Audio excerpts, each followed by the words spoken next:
Tayo po ay muli magsisimula na. Amen. Amen. Simulan muli po tayo. Jesus is so good.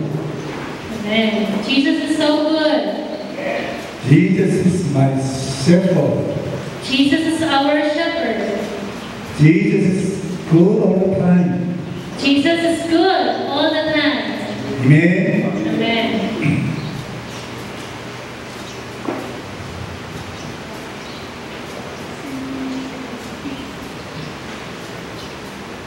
The Apostle Peter went to Cornelius' household and preached the gospel of Jesus Christ.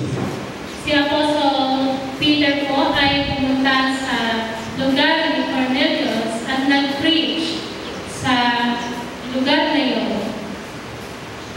The Apostle Peter preached the gospel of Jesus' death and resurrection. Na-preach ni Apostle Peter sa pamilya ni Cornelius ang katotohanan about gospel of truth. At that moment, a remarkable event occurred. At yung event na yun ay naging remarkable ng panahon na yun. When Peter preached the gospel of Jesus, And si Peter ay nag-preach ng gospel ni Jesus. the Holy Spirit was poured out. Ang Holy Spirit ay nag-pour out, naramdaman nila, naranasan nila ang Holy Spirit On the household of Cornelius. sa bahay mismo ni Cornelius.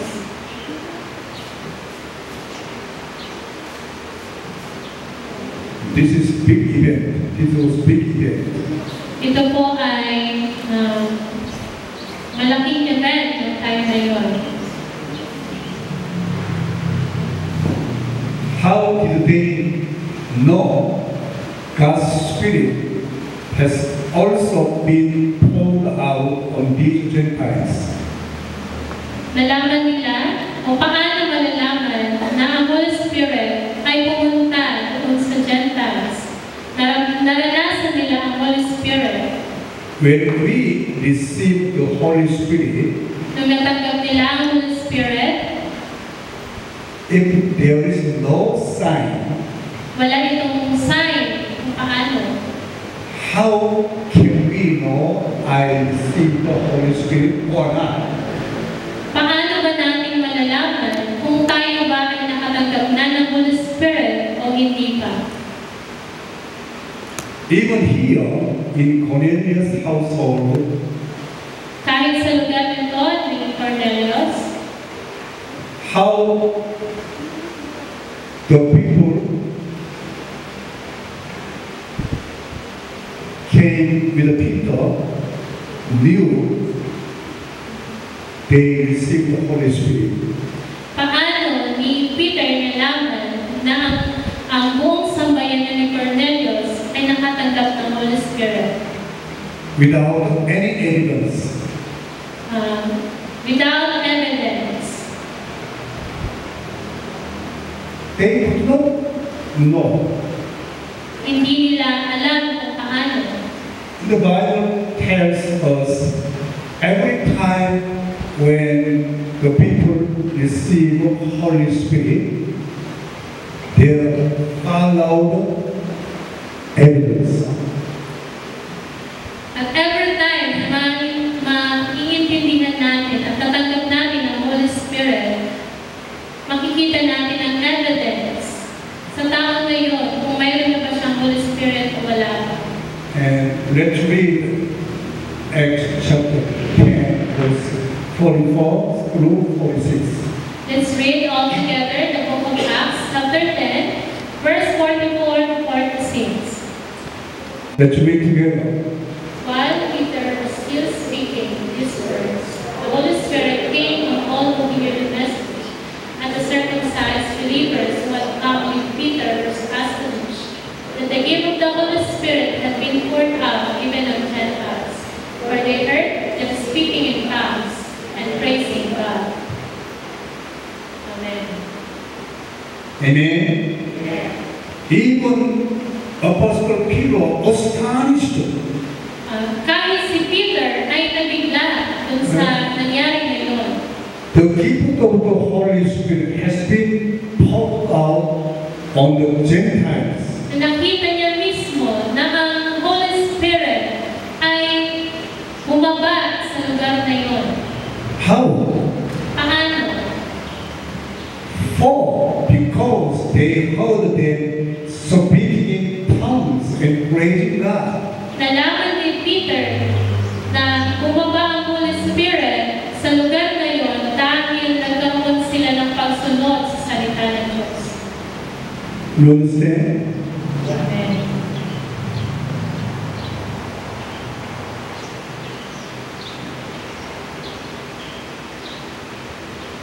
On the day of the Pentecost, Sa panahon ng Pentecost, there were three phenomena. mayroong phenomena na nangyari.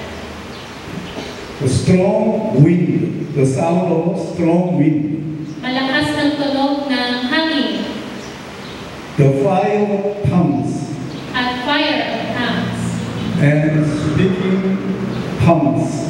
at nakapagsalita ng speaking tongues. And in the Cornelius' house, there was only one phenomenon. Sa lugar ni Cornelius ay nagkaroon lang ng isang phenomena. What was that? Ano po ba yun? Speaking with other tongues.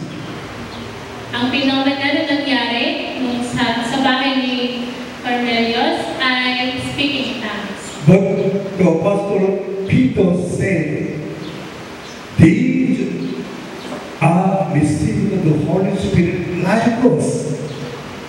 Pero sinabi ni Peter na natanggap nila ang Holy Spirit katulad na natanggap ko. Let's read more. Basahin ulit natin. Let's read together. As I began to Oh, speak, no.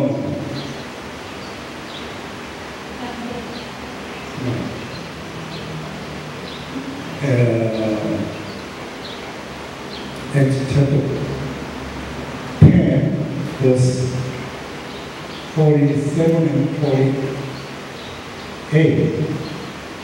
Yeah, yes. let's read again. Let's read together. Surely no one can stand in the way of their being baptized with water. They have received the Holy Spirit just as we have. So in order that we be baptized in the name of Jesus Christ, they asked Peter to stay with them for a few days. Peter said, they have received the Holy Spirit just as we have.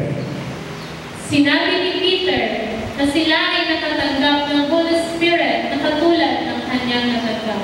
You understand? Speaking tongues means receiving Holy Spirit, the evidence of receiving Holy Spirit. Ang evidence na kapag ikaw ay nakatanggap ng Holy Spirit, ikaw ay may kakayahang makapagsalita ng speaking tongues. Amen? That was the thought of apostles. Yun ang naisip ni Apostle Peter.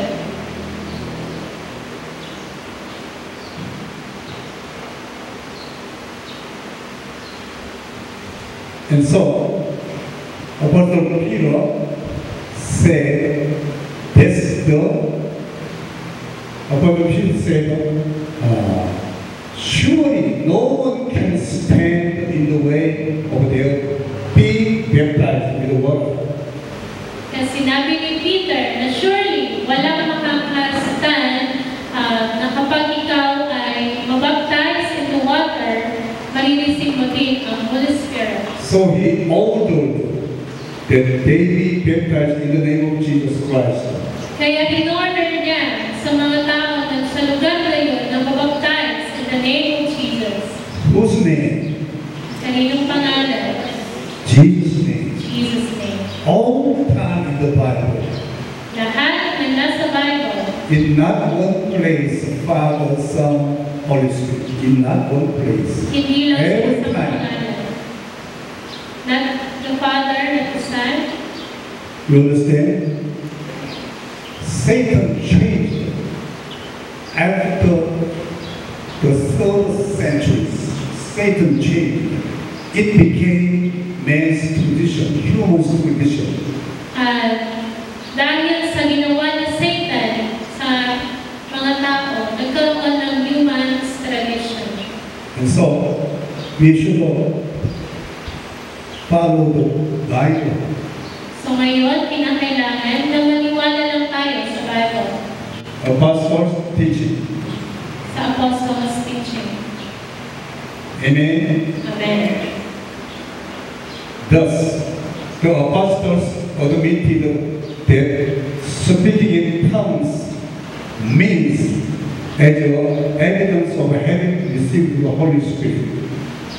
Ang Apostles, ina-admit nila na kapag ang isang tao ay nakatanggap ng Holy Spirit, ang sign nito ay nakakapagsalita ng speaking tongues.